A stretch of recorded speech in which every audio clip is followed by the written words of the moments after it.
This is fine. Things are gonna be okay. Stellaris Developer Diary 338 has released, and there's been a little bit of a leak. I'll get into how the leak worked in a minute, but basically, what information has been revealed? Well, it looks like we're going to be getting a brand new in-game Stellaris store where we can unlock a whole host of new features in Stellaris. I'm sure you're excited to hear what will be coming to the game, so without any further ado, let's dive in and find out what's going on. So Stellaris Dev Diary 338 just got published.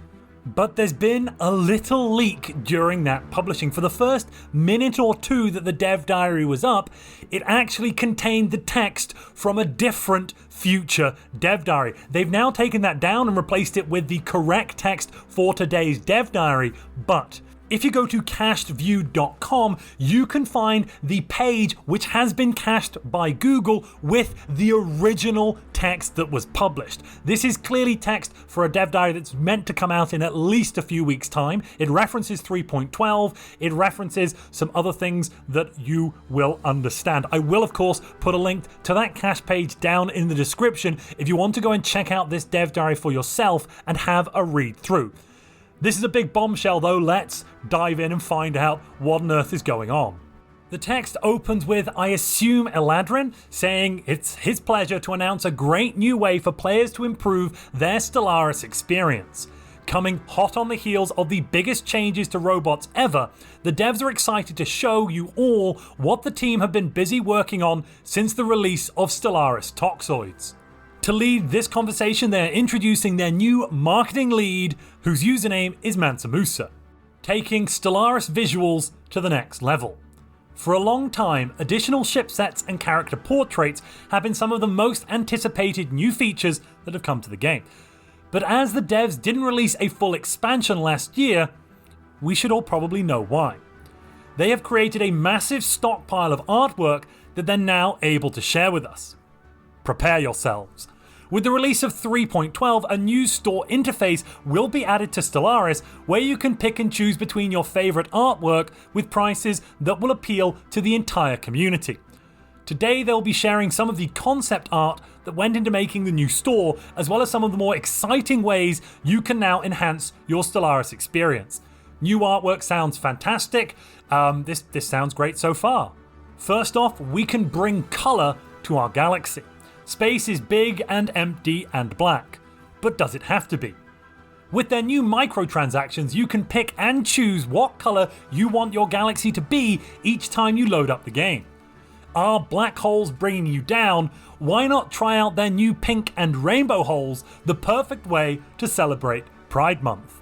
And here we've got a piece of concept artwork for the new black hole colors. They've basically changed it up by making the accretion disk swirling around the black hole. Instead of being bright white, it's now a multitude of different colors. Honestly, I think this looks pretty cool. If you'd like to include this in your game, it's probably a great way to also, give something back to the Stellaris team and support the ongoing development of Stellaris. I'm liking the sounds of what I'm hearing so far.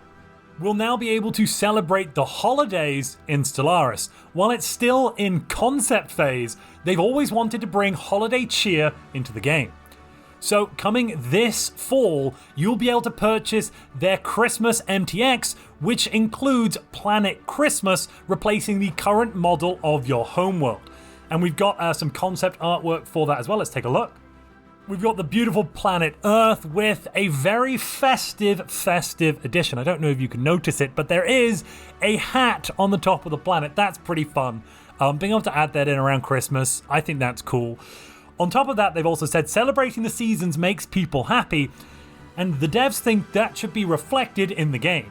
So if you own the appropriate season effect, all pops on your homeworld will receive a 5% happiness bonus for the duration of the holiday month. This bonus is doubled if you control a resort world. Wow, so there's going to be like a small tie-in in-game effect that won't really change anything too much, but it's kind of nice and thematic. I wonder if that triggers every December month during Christmas. Oh, they've also got more planned holidays. Let's read about that. So there's Planet Love, Valentine's Day, Egg World for Easter, Pale Green Dot, St. Patrick's Day, Planet Freedom for Independence Day, I don't know that one. Turkey Globe, Thanksgiving, I've heard of that. Planet Christmas, which is Christmas. And Rocket World for New Year's Eve. Very, very cool stuff. The devs are also going to be adding a line of premium ship sets. Let's find out what those are. So these sets will not only look amazing, cool, we're getting new ship sets, but will also give you in-game advantages based on the ship tier you purchase. Right, okay. Bronze tier ship sets will be similar to the sets you know and love today. All ships are, of course, high-quality 3D models. Good, that sounds like a given. Silver tier ship sets will have added effects like wider laser beams, a visual aura effect from Titan auras. Oh, cool, so we can actually see which ships are being affected by our Titan auras now. That's awesome. And added details and fire animations for Strikecraft. Okay, awesome. Gold tier ship sets will give 25% more fire rate and ship damage to any ships using the models, as well as give a golden hue to all ships. Anyone using the monthly Stellaris subscription will have access to one gold ship set of their choice each month. Right, so they're going to tie in this new store to the new Stellaris subscription model that they've offered recently. That's an interesting direction. Diamond tier ship sets will give all the bonuses above, but will also be usable in Iron Man mode and multiplayer games. Wow. That is very, very powerful. Owning all 10 diamond tier ship sets will give you a further 100% fire rate and ship damage bonus to all diamond tier ships that you own. This is going to really shape up the meta in the game. No longer, I think, is it going to matter as much what your ship designs are, but what they look like. The cooler they look, the harder they will hit.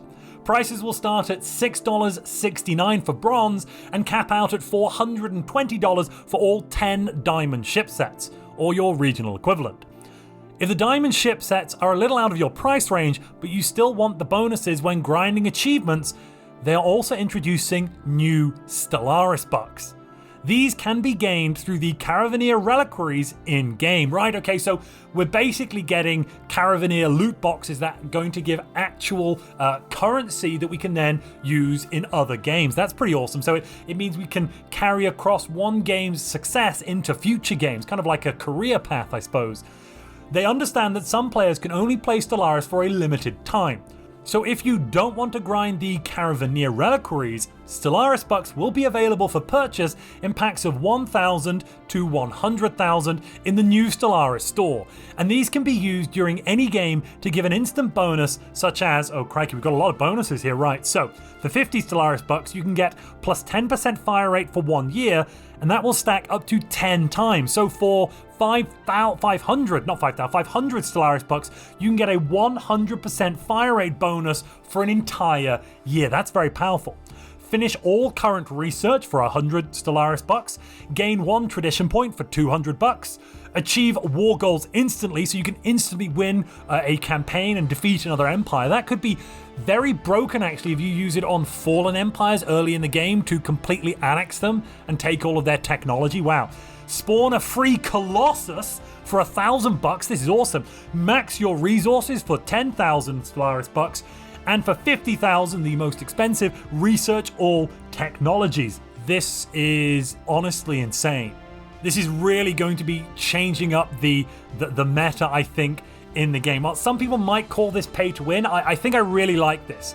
You guys have no idea how often I have to reset a build video because I made a little mistake and I played in Iron Man or I can't go back far enough in the save. Being able to fix my mistakes with just a few Stellaris bucks sounds like a great solution. Now, we might have to limit how many Stellaris bucks people are allowed to use in my Montu's Multiplayer Madness Stellaris tournaments, but having said that, I think we would consider allowing viewers to donate bucks to their favorites in the game to help them win. That would give some great interaction between our audience and the players as well. A bit like in the Hunger Games, how patrons can donate things into the Hunger Games. That'd be pretty cool.